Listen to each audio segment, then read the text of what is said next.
Okay, so this is for my FYJC friends who have just passed out 10th standard and getting introduced to the subject for the very first time.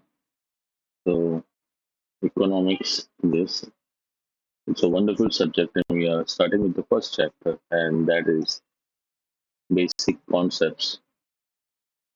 Uh-huh. Hmm. Thing wrong here. Okay. Basic, all are the basic concepts in economics. So, this is nothing but basics or introduction. Okay, so let us first understand this that there are two types of sciences. When we talk of science as a subject, there are two types of sciences. One is natural science, wherein the rules, the laws are applicable everywhere, they are universal. And the other one is social science. So social, when we use the word social, it means something related to human behavior, to human thinking, the way human react, humans react rather. Okay, so keep this word in mind, the human behavior. That will help you understand social science. All right. Now, natural science, the examples would be physics, chemistry, etc. Whereas uh, social science would be one example is psychology.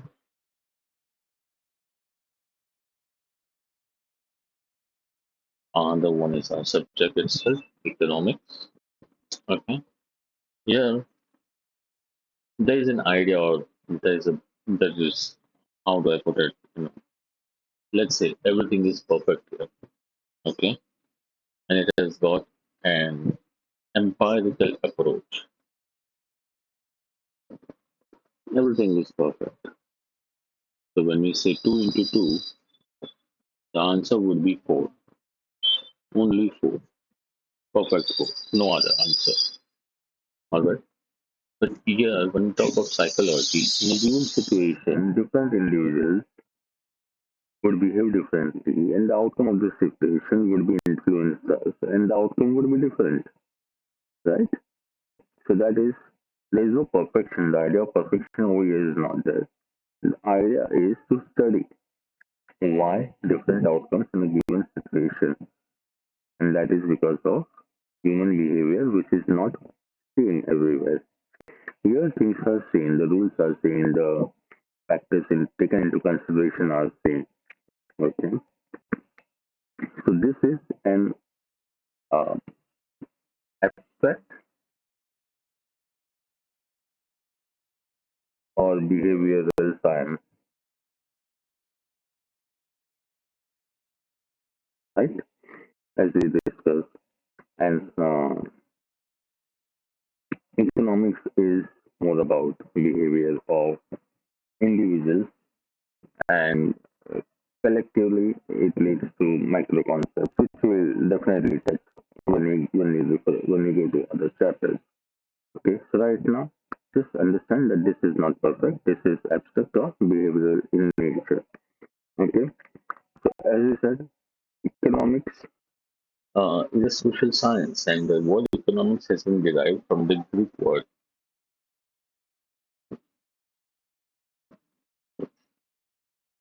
Okay, economics has been derived from Greek word, and that Greek word is oikonomia.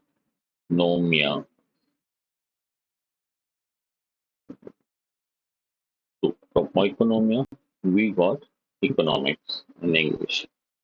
This is a Greek word. Okay, now it is also referred economics is also referred as queen of social sciences.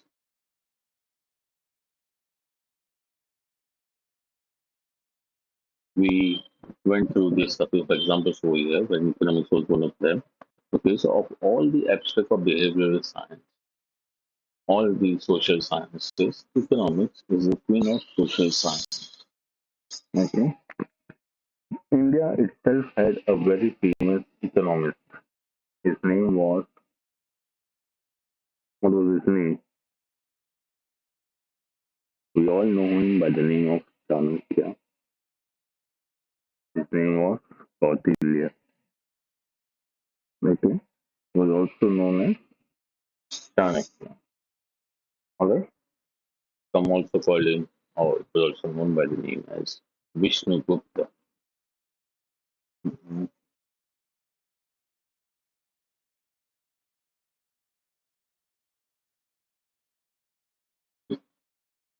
Okay. So he wrote a very uh, well-known book or treatise on political economy,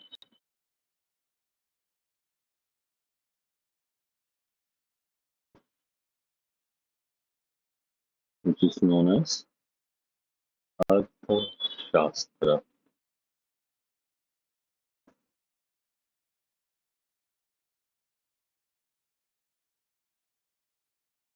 Okay.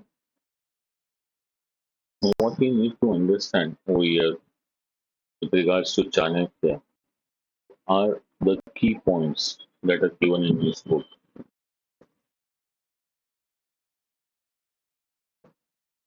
What are the key points of Chanakya's economic book, Arthashastra? They are state government or central government, for that matter, whichever government. Let's put it this way: state or central government, which also includes local bodies. Okay, they have a crucial role in nation's economy because whatever happens at individual level adds up to macro level, national level. Okay. Second is focus should be on creation of wealth.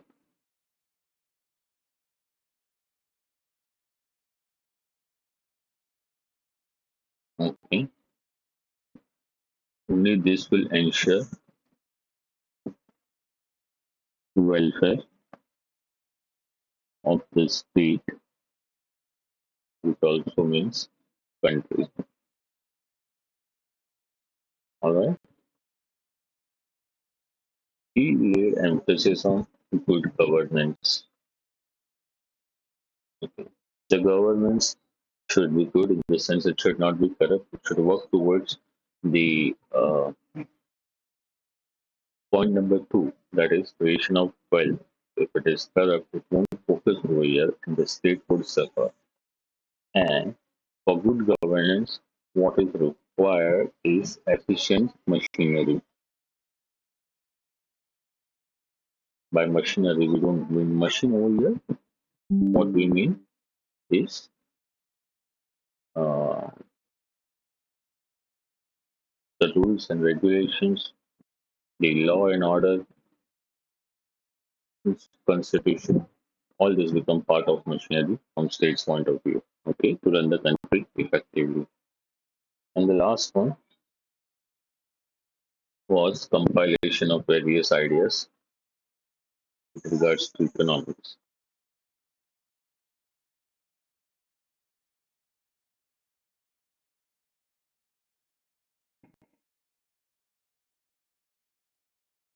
Okay. This was Chanakya's Arthashastra, and it laid emphasis on these 4 points. State central government's crucial role in nation's economy. The focus of the state should be on creation of wealth to ensure welfare of the state, that is country. Good governance, efficient machinery is required for good governance, and good governance is required for creation of wealth. Okay, and compilation of various political ideas going forward, which means that when there should be a kind of agreement, and all ideas should be considered, and those ideas which are uh, beneficial to the state or for the state, they should be pondered upon and executed to the extent possible. Okay, so this was Chanakya. He was a great statesman, philosopher, economist, and also royal advisor. Right? Then came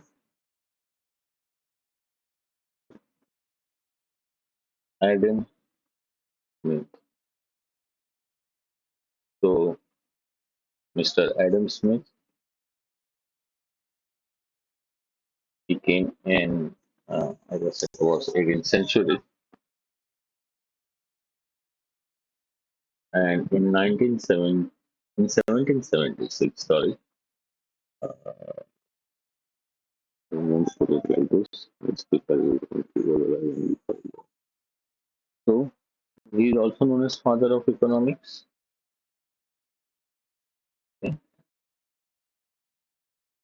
And don't forget his name because you will have to remember his name throughout the next 2 years at least, if not 2 years, at least for this 1 year, because he has played a very important role and therefore known as father of economics.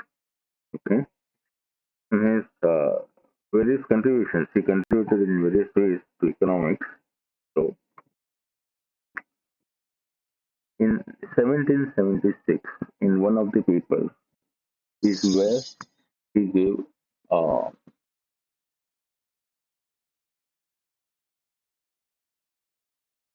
definition of economics, and that was science of wealth. Okay,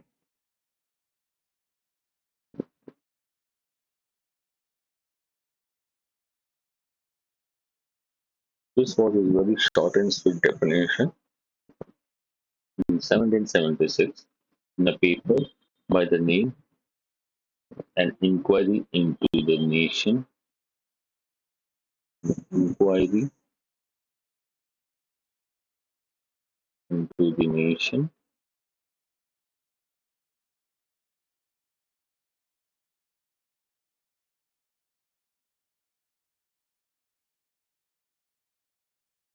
into the an inquiry into the nation and cause of wealth of nations. So economics at that point of time, or many scientists in different fields, they used to submit papers. Uh, they used to conduct research, they used to study, and then they used to come up with conclusion, and papers were submitted for the benefit of world at large, people at large. Okay, so they used to give title to the paper, and in 1776, out of many papers, one of the papers in 1776 was titled as An Inquiry into the Nature and Cause of Wealth of Nations. What we can understand here clearly is how nations build wealth. Okay, what are the causes and what kind of nature? What is the nature of the wealth? Okay, so USA became very rich. It had capitalistic economy. Okay, Russia is communist. So is China. Now wealth has been built by USA. It is also built by Russia. It's also built by China. They all are rich. Okay. So how did they become rich? Here the approach was capitalist approach. Here the approach was communist approach. Okay. So this is what his study was all about. Examples are given by me. I haven't personally gone through the paper, but this is how it is. Okay. So Adam Smith is a very uh, big name. We all know.